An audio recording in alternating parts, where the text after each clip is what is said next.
안녕하세요. 오늘은 누가복음 12장을 함께 읽어보도록 하겠습니다. 누가복음 12장은 사람들 앞에서 예수 그리스도를 시인하여야 하는 이야기, 어리석은 부자의 비유와 때를 분간할 것을 말씀하고 있습니다. 우리 다 같이 누가복음 12장을 함께 읽어볼까요? 그 동안에 수천 명이나 되는 무리가 모여들어서 서로 밟힐 지경에 이르렀다. 예수께서는 먼저 자기 제자들에게 말씀하셨다. 너희는 바리새파 사람의 누룩, 곧 위선을 경계하여라. 가려놓은 것이라고 해도 벗겨지지 않을 것이 없고 숨겨놓은 것이라 해도 알려지지 않을 것이 없다. 그러므로 너희가 어두운 데서 말한 것들을 사람들이 밝은 데서 들을 것이고 너희가 골방에서 귀에 대고 속삭인 그것을 사람들이 지붕 위에서 선포할 것이다. 내 친구인 너희에게 내가 말한다. 육신은 죽여도 그 다음에는 그 이상 아무것도 할 수 없는 자들을 두려워하지 말아라. 너희가 누구를 두려워해야 할지를 내가 보여주겠다. 죽인 다음에 지옥에 던질 권세를 가지신 분을 두려워하여라. 그렇다. 내가 너희에게 말한다. 그분을 두려워하여라.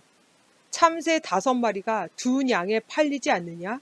그러나 그 가운데 하나라도 하나님께서는 잊고 계시지 않는다. 하나님께서는 너희 머리카락까지도 다 세고 계신다. 두려워하지 말아라. 너희는 많은 참새보다 더 귀하다. 내가 너희에게 말한다. 누구든지 사람들 앞에서 나를 시인하면 인자도 하나님의 천사들 앞에서 그 사람을 시인할 것이다. 그러나 사람들 앞에서 나를 부인하는 사람은 하나님의 천사들 앞에서 부인당할 것이다. 누구든지 인자를 거슬러서 말하는 사람은 용서를 받을 것이지만 성령을 거슬러서 모독하는 말을 한 사람은 용서를 받지 못할 것이다. 너희가 회당과 통치자와 권력자 앞에 끌려갈 때에 어떻게 대답하고 무엇을 대답할까? 또 무슨 말을 할까 하고 염려하지 말아라. 너희가 말해야 할 것을 바로 그 시각에 성령께서 가르쳐 주실 것이다. 무리 가운데서 어떤 사람이 예수께 말하였다. 선생님, 내 형제에게 명해서 유산을 나와 나누라고 해 주십시오. 예수께서 그에게 말씀하셨다. 이 사람아, 누가 나를 너희의 재판관이나 분배인으로 세웠느냐? 그리고 사람들에게 말씀하셨다. 너희는 조심하여 온갖 탐욕을 멀리하여라. 재산이 차고 넘치더라도 사람의 생명은 거기에 달려있지 않다. 그리고 그들에게 비유를 하나 말씀하셨다. 어떤 부자가 밭에서 많은 소출을 거두었다. 그래서 그는 속으로 내 소출을 쌓아둘 곳이 없으니 어떻게 할까 하고 궁리하였다. 그는 혼자 말하였다. 이렇게 해야겠다. 내 곡간을 헐고서 더 크게 짓고 내 곡식과 물건들을 다 거기에다가 쌓아두겠다. 그리고 내 영혼에게 말하겠다. 영혼아, 여러 해 동안 쓸 많은 물건을 쌓아두었으니 너는 마음 놓고 먹고 마시고 즐겨라. 그러나 하나님께서 말씀하셨다. 어리석은 사람아, 오늘 밤에 내 영혼을 내게서 도로 찾을 것이다. 그러면 내가 장만한 것들이 누구의 것이 되겠느냐? 자기를 위해서는 재물을 쌓아두면서도 하나님께 대하여는 부요하지 못한 사람은 이와 같다. 예수께서 자기의 제자들에게 말씀하셨다. 그러므로 내가 너희에게 말한다. 목숨을 부지하려고 무엇을 먹을까 하고 걱정하지 말고 몸을 보호하려고 무엇을 입을까 하고 걱정하지 말아라. 목숨은 음식보다 더 소중하고 몸은 옷보다 더 소중하다. 까마귀를 생각해 보아라. 까마귀는 씨를 뿌리지도 않고 거두지도 않고 또 그들에게는 곡간이나 창고도 없다. 그러나 하나님께서 그들을 먹여주신다. 너희는 새보다 훨씬 더 귀하지 않느냐? 너희 가운데서 누가 걱정한다고 해서 제 수명을 한순간인들 늘릴 수 있느냐? 너희가 지극히 작은 일도 못하면서 어찌하여 다른 일들을 걱정하느냐? 백합꽃이 어떻게 자라는지를 생각해 보아라. 수고도 하지 아니하고 길쌈도 하지 않는다. 그러나 내가 너희에게 말한다. 자기의 온갖 영화로 차려입은 솔로몬도 이 꽃 하나만큼 차려입지 못하였다. 믿음이 적은 사람들아, 오늘 들에 있다가 내일 아궁이에 들어갈 풀도 하나님께서 그와 같이 입히시거든 하물며 너희야 더 잘 입히지 않으시겠느냐? 그러므로 너희는 무엇을 먹을까, 무엇을 마실까 하고 찾지 말고 염려하지 말아라. 이런 것은 다 이방 사람들이 추구하는 것이다. 너희 아버지께서는 이런 것이 너희에게 필요하다는 것을 아신다. 그러므로 너희는 그의 나라를 구하여라. 그리하면 이런 것들을 너희에게 더하여 주실 것이다. 두려워하지 말아라. 적은 무리여 너희 아버지께서 그의 나라를 너희에게 주시기를 기뻐하신다. 너희 소유를 팔아서 자선을 베풀어라. 너희는 자기를 위하여 낡아지지 않는 주머니를 만들고 하늘에다가 없어지지 않는 재물을 쌓아두어라. 거기에는 도둑이나 좀의 피해가 없다. 너희의 재물이 있는 곳에 너희의 마음도 있을 것이다. 너희는 허리에 띠를 띠고 등불을 켜놓고 있어라. 마치 주인이 혼인 잔치에서 돌아와서 문을 두드릴 때에 곧 열어주려고 대기하고 있는 사람들과 같이 되어라. 주인이 와서 종들이 깨어있는 것을 보면 그 종들은 복이 있다. 내가 진정으로 너희에게 말한다. 그 주인이 허리를 동이고 그들을 식탁에 앉히고 곁에 와서 시중들 것이다. 주인이 밤중에나 새벽에 오더라도 종들이 깨어있는 것을 보면 그 종들은 복이 있다. 너희는 이것을 알아라. 집 주인이 언제 도둑이 될지 알았더라면 그는 도둑이 그 집을 뚫고 들어오도록 내버려 두지 않았을 것이다. 그러므로 너희도 준비하고 있어라. 생각하지도 않은 때에 인자가 올 것이기 때문이다. 베드로가 말하였다. 주님, 이 비유를 우리에게 말씀하시는 것입니까? 또는 모든 사람에게도 말씀하시는 것입니까? 주님께서 말씀하셨다. 누가 신실하고 슬기로운 청직이겠느냐?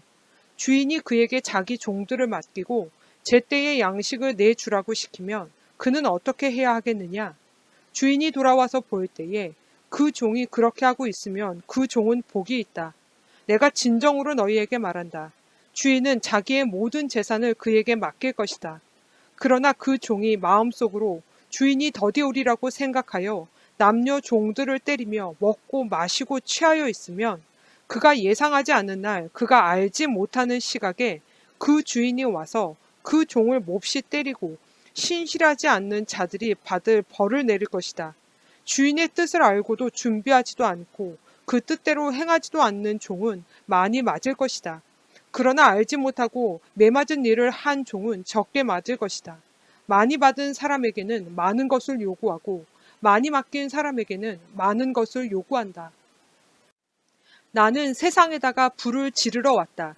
불이 이미 붙었으면 내가 바랄 것이 무엇이 더 있겠느냐. 그러나 나는 받아야 할 세례가 있다. 그 일이 이루어질 때까지 내가 얼마나 괴로움을 당하는지 모른다.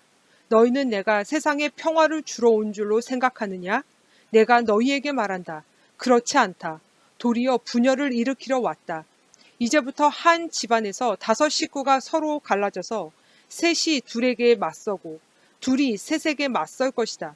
아버지가 아들에게 맞서고 아들이 아버지에게 맞서고 어머니가 딸에게 맞서고 딸이 어머니에게 맞서고 시어머니가 며느리에게 맞서고 며느리가 시어머니에게 맞서서 서로 갈라질 것이다. 예수께서 무리에게도 말씀하셨다. 너희는 구름이 서쪽에서 이는 것을 보면 소나기가 오겠다고 서슴지 않고 말한다. 그런데 그대로 된다. 또 남풍이 불면 날이 덥겠다고 너희는 말한다. 그런데 그대로 된다. 위선자들아, 너희는 땅과 하늘의 기상은 분간할 줄 알면서 왜 이때는 분간하지 못하느냐? 어찌하여 너희는 옳은 일을 스스로 판단하지 못하느냐? 너를 고소하는 사람과 함께 관원에게로 가게 되거든 너는 도중에 그에게서 풀려나도록 힘써라. 그렇지 않으면 그가 너를 재판관에게로 끌고 갈 것이고 재판관은 형무소 관리에게 넘겨주고 형무소 관리는 너를 옥에 쳐넣을 것이다. 내가 너희에게 말한다. 너희가 그 마지막 한 푼까지 다 갚기 전에는 절대로 거기에서 나오지 못할 것이다.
오늘 준비한 문제는 여기까지입니다.